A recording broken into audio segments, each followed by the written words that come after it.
Bonjour mes amis, je vais vous livrer quelque chose dans cette vidéo qui a été une révélation gigantesque pour moi. C'est qu'est-ce qui nous rend autant accro d'une relation qui est toxique, qui est malsaine, qui va pas dans le bon sens, et pourquoi est-ce qu'on a ce sentiment de manque quand on n'est pas au contact de l'autre, même si on sait que derrière ce sera totalement néfaste pour notre vie.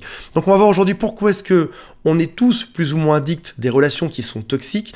On va voir aussi pourquoi est-ce qu'en particulier les hauts potentiels, que ce soit les HPI ou les HPE, sont encore plus touchés par ça. Je vais vous expliquer les mécanismes qui se mettent en place dans notre tête, mais aussi dans les hormones, dans ce qu'on va ressentir et pourquoi est-ce qu'on a ce sentiment de manque. Je pense que cette vidéo sera peut-être une espèce de révélation que vous attendiez, parce que je suis persuadé d'une chose, c'est que lorsqu'on comprend une situation, quand on comprend une addiction, quand on comprend quelles sont les choses qui se trament dans notre cerveau, on est capable de s'en extraire ensuite et d'être plus fort que ça. Alors, première question, est-ce que vous avez déjà ressenti comme un effet de manque dans votre dernière relation ou dans la relation dans laquelle vous êtes aujourd'hui, ce qui pourrait s'apparenter à une addiction? Par exemple, vous ne pouvez pas en partir même si cette relation est nocive. Vous n'arrivez pas à en partir même si vos amis vous disent de quitter cette personne-là aujourd'hui. Vous ne savez pas pourquoi, vous n'arrivez même pas à leur expliquer, mais c'est plus fort que vous devez retourner dedans, vous devez rester dedans. Peut-être même que dans votre relation, vous vous êtes déjà quitté une fois, 2 fois, 1000 fois, et pourtant vous y retournez toujours. Et quand vous expliquez ça à vos amis, ils ne comprennent juste pas. C'est par exemple une situation où on y pense tout le temps. On pense le matin au réveil aux soucis qu'on est dans notre couple, on y pense le soir, on en parle tout le temps même à nos amis. Et c'est vrai que le terme addiction est généralement utilisé pour tout ce qui se rapporte à la drogue, à l'alcool. Mais on va voir dans cette vidéo aujourd'hui que finalement, les éléments, les schémas qui se mettent en place sont extrêmement ressemblants. Et on va voir pourquoi est-ce que dans le couple, c'est même parfois encore pire que tout ça. C'est comme si on ne pouvait pas se contrôler. Au fond de nous, on sait bien qu'on ne doit pas y retourner, on sait bien qu'on ne doit pas rester là-dedans. On voit bien que ça nous cause des problèmes. Et pour autant, on est persuadé qu'il faut qu'on soit à côté de cette personne-là. L'addiction vient d'un modèle qui est répété. C'est peut-être ce que vous vivez dans votre couple. Vous avez peut-être des disputes en permanence, en répétition. Peut-être que vous avez aussi des phases où ça se passe bien qui viennent se répéter. On trouve ces phases dans d'autres domaines qui sont plus généralement utilisés quand on utilise le mot addiction. Par exemple, au casino. Quand on vient jouer au casino, on met de l'argent dedans. On sait bien que le casino gagne tout le temps. Et pour autant, on ne peut pas s'empêcher. On met de l'argent dedans et on joue. Pour l'alcool, on sait bien que l'alcool va nous rendre heureux pendant quelques heures, mais que derrière ce sera malsain, ce sera toxique. Et pour autant, on ne peut pas s'empêcher que d'en boire.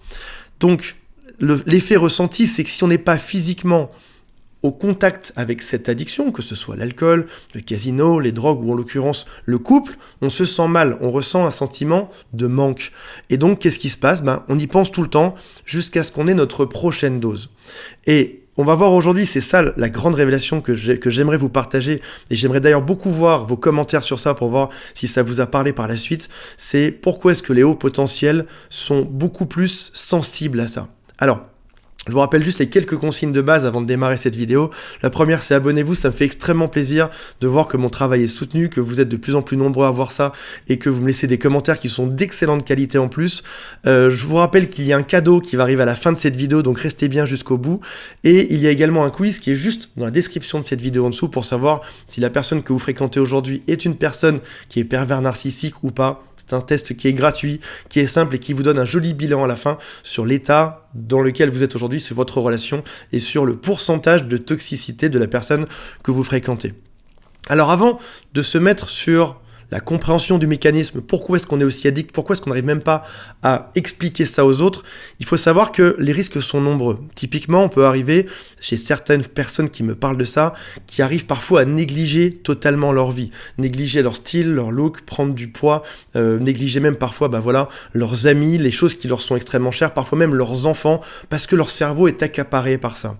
Il y a même des gens qui en arrivent à perdre leur travail. Quand il y a des soucis à répétition dans un couple, qu'est-ce qui se passe derrière ? Forcément, au bout d'un moment, ça vient se répercuter, on est fatigué, et puis on peut se disputer aussi avec ses collègues ou son patron, on peut arriver à perdre son job. Il y a aussi souvent des changements de comportement. J'ai des gens qui sont extrêmement sains et gentils et agréables et inoffensifs qui m'ont dit s'être retrouvés dans des situations qu'ils ne comprenaient pas. Ils en arrivaient à taper leur tête contre un mur, ils en arrivaient à tout casser à la maison. Ça ne leur est jamais arrivé avant, jamais arrivé après, mais dans cette situation-là, avec cette personne-là, c'est comme si leur cerveau était en train de totalement exploser. En plus, souvent, le pervers narcissique va te dire « c'est toi le problème, tu vois, tu es fou parce que tu fais ça ». Et on comprend pas comment est-ce que l'autre l'autre a pu nous mettre dans cet état et comment est-ce que ça se fait qu'on ait réussi à devenir dingue à ce point-là. Donc, le souci, c'est que le risque aussi, c'est de toujours se remettre en permanence dans cette relation toxique. Ça va être de se quitter, de se remettre ensemble. Et puis souvent, c'est d'accepter l'inacceptable, accepter des situations qu'on n'aurait jamais acceptées en temps normal. Alors, pour comprendre qu'est-ce qui se passe, comment est-ce que le mécanisme vient se mettre en marche et pourquoi est-ce qu'on est comme attaché à l'autre avec de la glu qu'on ne peut pas en sortir, il faut juste comprendre 4 choses qui sont extrêmement importantes. La toute première, c'est quelles sont les phases lorsqu'on est avec un pervers narcissique ou une personne toxique. La phase numéro 1, c'est que on se sent comme transporté de bonheur au début. C'est la phase qui s'appelle love bombing, ça peut aussi s'appeler la phase de lune de miel. La personne nous met en avant, nous glorifie, nous dit qu'on est génial et nous apporte tout ce qu'on a toujours cherché chez quelqu'un. Ça peut être un physique, ça peut être un comportement, ça peut être des compliments qu'on a. Et ça, c'est le début. Ça, c'est l'état initial qui est extrêmement haut, qui est d'ailleurs bien plus haut que ce qu'on a eu dans n'importe quel autre type de relation juste avant. On est heureux comme on l'a jamais été. La phase 2, elle est beaucoup moins drôle. C'est lorsqu'on est bien ferré, quand on est bien dedans, quand on est bien accro, le piège se referme. Et on passe à la deuxième phase, qui est celle de la dévalorisation, méchanceté, attaque personnelle. Des gens me disent combien de temps dure la phase de lune de miel. C'est très simple. Elle dure jusqu'au moment où tu seras suffisamment accro à l'autre. Et dès que tu es accro, l'autre phase continue. Et si jamais par malchance, tu t'en extrais, l'autre va venir te redonner une autre phase de love bombing, d'amour, etc. pour que tu reviennes, et puis c'est reparti. C'est un circuit qui est cyclique. On parlait tout à l'heure de répétition, on est exactement dedans.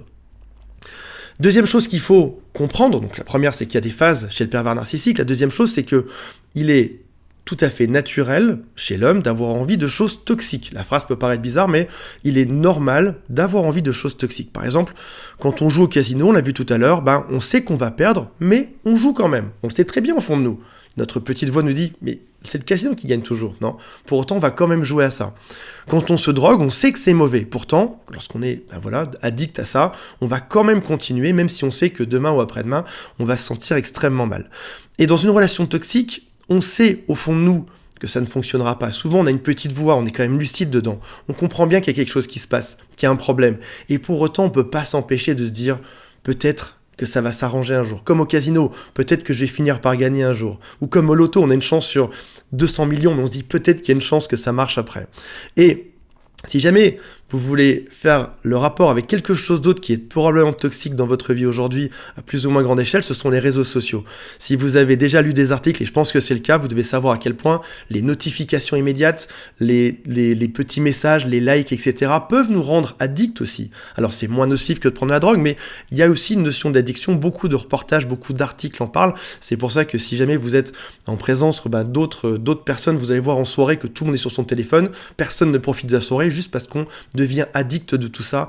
Et cette raison, elle a un nom. Elle s'appelle la dopamine, dont on va parler dans quelques instants. C'est l'hormone du bonheur. Alors, par logique, parce qu'on est quand même des personnes qui sont intelligentes, quelle est la chose qu'on veut? C'est retrouver cet état qui est haut. C'est le premier. Celui où on est extrêmement heureux. Et par exemple, pour retrouver cet état qui est haut, l'état de bonheur, on va se demander le matin au réveil, qu'est-ce que je peux faire pour faire que ça s'arrange? On peut aussi y penser le soir en s'endormant. Comment est-ce que je peux résoudre ce petit problème dans mon couple, à tel endroit, pour que demain ça se passe bien et qu'on retourne dans cet état qui est initial? Tu peux aussi y penser avec tes amis et du coup sembler un peu absent quand tu es avec eux.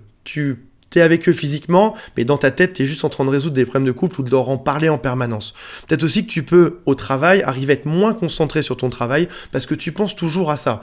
Comment faire pour que mon couple, qui est problématique, devienne moins toxique et retrouver ce premier état qui est extrêmement haut. Et on est bel et bien sur la définition de l'addiction. On est sur quelque chose qui se répète, des problèmes qui sont là en permanence et qu'on va essayer de résoudre pour obtenir un état qui est beaucoup plus haut. Alors, troisième point qui est extrêmement important, et c'est là qu'on va commencer à entrer dans le vif du sujet. Qu'est-ce que la dopamine? C'est une hormone dans votre corps qui est souvent nommée l'hormone du bonheur. Alors je vais vous lire des choses que j'ai récupérées de Wikipédia. Il est apparu que le taux de dopamine, hormone de la récompense, augmentait progressivement jusqu'à l'atteinte du but final. Le taux final de dopamine dépend de la taille de la récompense espérée.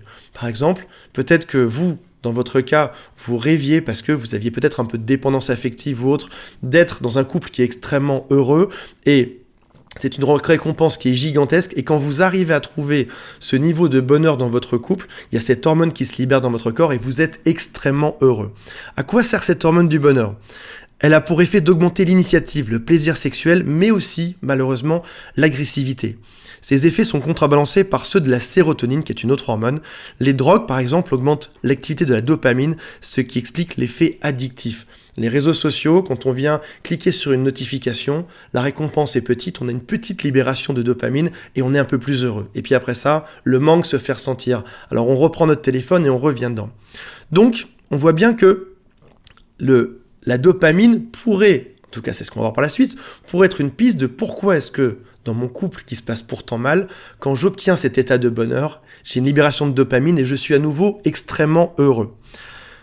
Si jamais on n'en a pas de la dopamine, si jamais par exemple on arrêtait d'être dans cette relation toxique ou si jamais on effaçait Facebook, tout le monde me dit oui je peux l'effacer Facebook, je suis pas tant que ça dessus, ou Instagram ou autre, mais personne ne le fait au final. Un bas niveau de dopamine peut mener à un manque de motivation, à de la fatigue, à des comportements addictifs. Donc, par exemple, on peut compenser le manque de dopamine dans son couple par d'autres choses, comme drogue, alcool, tabac, et des changements d'humeur, ainsi que des pertes de mémoire. Alors maintenant, pourquoi est-ce que les HP en particulier tombent dans la griffe des narcissiques? Et ce que je veux dire aujourd'hui, c'est qu'ils sont particulièrement sensibles à ce genre de choses, mais que tout le monde l'est aussi, plus ou moins. Mais un HP est extrêmement sensible à ce genre de choses. Un pervers narcissique se comporte de la manière suivante. On a vu, il y a la phase lune de miel où tout se passe bien. Et puis après ça, il y a des disputes qui sont aléatoires, qui peuvent tomber n'importe quand. C'est aussi le principe des notifications sur Facebook. On peut avoir une notification n'importe quand. Ou alors, lorsqu'on joue au loto ou au casino, on peut gagner n'importe quand. Donc ça veut dire qu'une dispute peut arriver demain matin à 10h, après-demain. On a toujours l'impression que c'est la dernière qu'il n'y en aura plus, mais finalement, au fond de nous, il y a notre petite voix qui nous dit « Je pense que ça va probablement réarriver ensuite. » Mais on préfère ne pas le voir. Et donc, on a ces soucis qui arrivent dans le couple de manière aléatoire et qu'on va devoir à chaque fois résoudre, soit en s'excusant, soit en acceptant l'inacceptable, de manière à résoudre ça et à repasser dans le couple qui fonctionne bien et donc à ce moment-là, libérer la dopamine. Le challenge, c'est de se résoudre ce problème chaque jour en se disant que ça ira mieux. Et donc en fait, on a tout ce qui est circuit de récompense de notre cerveau qui est activé avec des hauts et des bas. On a un problème, on est en bas, pas de dopamine. On remonte, on arrive à l'état initial qui est celui de la récompense où tout se passe bien, on est heureux, etc., etc. Ça veut dire que le couple est en train de te créer des notifications aléatoires comme Facebook, mais des problèmes aléatoires en permanence que tu vas chercher à résoudre et qui vont faire que derrière, quand c'est résolu, tu te sens heureux. Et donc, c'est ça qui libère la dopamine. Sauf que dans le cas du haut potentiel, les hauts potentiels ont un cerveau qui est différent. Par exemple, ils ont des pensées en arborescence. Lorsqu'ils pensent à une chose, ils en pensent à 10, etc. Ça fait comme une espèce d'arbre de notre cerveau avec des milliers de branches. Ils ont aussi une grande sensibilité. Et très souvent, ils adorent occuper leur cerveau. Leur cerveau est une machine qui fonctionne à fond les ballons, ils ont besoin de l'occuper. Et quoi de mieux que d'occuper son cerveau avec ses problèmes de couple? Ils se disent, j'ai des soucis, j'adorerais que ça se passe bien, je vais tout faire pour résoudre ce problème. Ok, le problème est arrivé à 10h ce matin ou à midi, mais j'ai un cerveau qui est génial et donc je vais employer tout mon cerveau pour ça. Et on arrive sur ce fameux problème au potentiel qui va chercher en permanence à mettre tout son cerveau sur ses problèmes pour venir compenser ces vagues et donc du coup qui obtient cette récompense régulièrement, cette dopamine, mais qui est aussi dans un couple qui est totalement toxique. Pour dire à quel point ça peut aller, j'ai des clients qui ont perdu énormément de poids pour plaire à l'autre parce qu'ils se sont dit que si jamais ils perdaient du poids, ça allait être une bonne chose. Alors parfois c'est une bonne chose, lorsqu'on pèse 10 kilos de trop et qu'on en perd, c'est une bonne chose. Si maintenant on pèse juste 50 kilos et qu'on en perd 10, qu'on arrive à 40 pour plaire à l'autre parce que l'autre nous a dit qu'il préférait les femmes ou les hommes qui avaient beaucoup moins de poids, ça peut devenir problématique. Ça peut aussi être des gens qui font des cadeaux qui sont gigantesques parce qu'au bout d'un moment, ils cherchent toutes les réponses du monde mais ils les trouvent pas. Donc qu'est-ce qu'ils font? Ils vont commencer à utiliser d'autres stratégies, offrir des cadeaux, payer un gros voyage, etc. Ça peut aussi être des personnes qui changent totalement de travail parce que l'autre leur dit que leur travail est nul, qu'ils ne servent à rien sur Terre, etc. Donc ils vont quitter un boulot qui parfois ils aiment bien et pour passer à autre chose. Et leur but au final c'est de retrouver l'attention de l'autre. Donc le souci de tout ça c'est que malheureusement Cette relation toxique ne vient pas juste transformer notre esprit dans le bon sens, ça vient également changer notre comportement de manière malsaine. Par exemple, c'est en parler tout le temps, vous avez probablement vu autour de vous des gens qui sont dans la même situation, qui en parlent tout le temps, parce que ça vient totalement nous transformer et nous envahir. Et c'est le but du pervers narcissique, c'est nous détruire en nous créant un mur de fumée en face de nous, un brouillard dans lequel on n'arrive même plus à s'extraire, on comprend plus rien. Parfois même on ne peut ne plus voir ses amis, ou quand on les voit on se plaint tout le temps, et c'est ce qui fait que parfois ils ferment la porte, ils veulent plus nous recevoir parce qu'ils savent qu'on tourne en boucle dessus. On voulait juste à la base être gentil, résoudre ce problème de couple et être heureux, et qu'est-ce qui se passe? On vit des hauts et des bas de manière aléatoire, on doit juste réussir en permanence, et toute notre capacité du cerveau est occupée à ça. Alors, avant de voir en dernier point comment faire pour retrouver un mode sain, quitter ce pervers narcissique ou cette relation toxique, je veux juste vous rappeler de vous abonner, cliquez sur la cloche aussi, ça me ferait extrêmement plaisir. Rappelez-vous que j'offre un gros cadeau dans cette vidéo, je vais offrir un coaching téléphonique aux meilleurs commentaires juste en dessous. Chaque jour, j'offre un coaching dans ma vidéo à celui qui a mis le commentaire qui m'a soit le plus ému, soit que je trouvais qui apportait le plus de valeur ajoutée à la discussion, soit une histoire que j'ai trouvée touchante. Et la dernière chose, c'est qu'il y a un quiz à faire qui est gratuit juste en dessous pour savoir si la personne de votre entourage que vous suspectez d'être pervers narcissique l'est ou pas du tout. Alors j'ai des clients qui me disent « Antoine, je retrouverai jamais autant d'amour, autant d'émotion, autant d'intensité dans un autre couple. Je vois bien que c'est malsain, mais c'est cette personne-là que j'aime. » Déjà, si tu commences à comprendre ce qui se passe et pourquoi est-ce que tu es autant addict, tu comprends que tu es addict de la mauvaise chose. Il y a une grosse différence entre quelque chose qui t'excite et quelque chose qui est bon pour toi. Quelque chose qui t'excite, c'est faire une soirée dingue, prendre de la drogue, se bourrer la gueule avec de l'alcool, etc. Mais le lendemain, tu le payes. Tu as forcément cet effet de vague. Une chose qui est saine pour toi et qui est bonne pour toi, c'est de trouver une personne qui est normale, qui est respectueuse, qui ne te fait pas franchir tes limites et que tu vas apprendre à connaître dans le temps. Alors certes, la relation ne sera pas comme ça. La relation, elle aura l'air beaucoup plus plate au début. Mais ensuite, avec le temps, vous allez progresser ensemble, vous aimer de plus en plus pour les bonnes raisons. Et ce qui est important de savoir, c'est que d'une part, ça prend du temps, bah oui, comme une personne qui prend de la cocaïne, de l'héroïne, de l'alcool ou n'importe quel autre type de stupéfiant, ça prend du temps. Oui, retrouver du bonheur dans des choses simples, ça prend du temps, mais c'est le passage obligatoire pour être heureux ensuite. Et la chose qui est importante surtout après, c'est de savoir mettre des barrières lorsqu'on rencontre à nouveau ce genre de situation. Si jamais vous êtes en couple demain, après-demain, ou même si c'est votre cas aujourd'hui avec une nouvelle personne, et que tout à coup, vous voyez que l'autre vous fait une crise pour quelque chose qui n'est pas justifié, vous sentez que cette personne veut vous emmener dans ce genre de schéma qui fait des hauts et des bas, alors que, a priori, vous n'avez rien fait pour ça. Dites juste stop, non.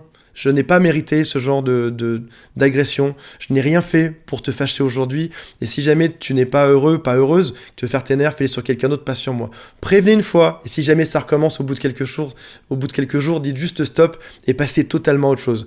Trouvez une personne qui sera saine et vous aurez la plus belle vie du monde. Et si jamais vous avez besoin d'occuper votre cerveau sur quelque chose, sur des problèmes, trouvez-vous des mots croisés, trouvez-vous quelque chose d'artistique à faire, faites des choses dans votre travail, à des endroits où il est normal d'utiliser son cerveau. Voilà, dites-moi en commentaire ce que vous pensez et j'ai hâte de vous retrouver demain pour une prochaine vidéo. Salut à tous, bye.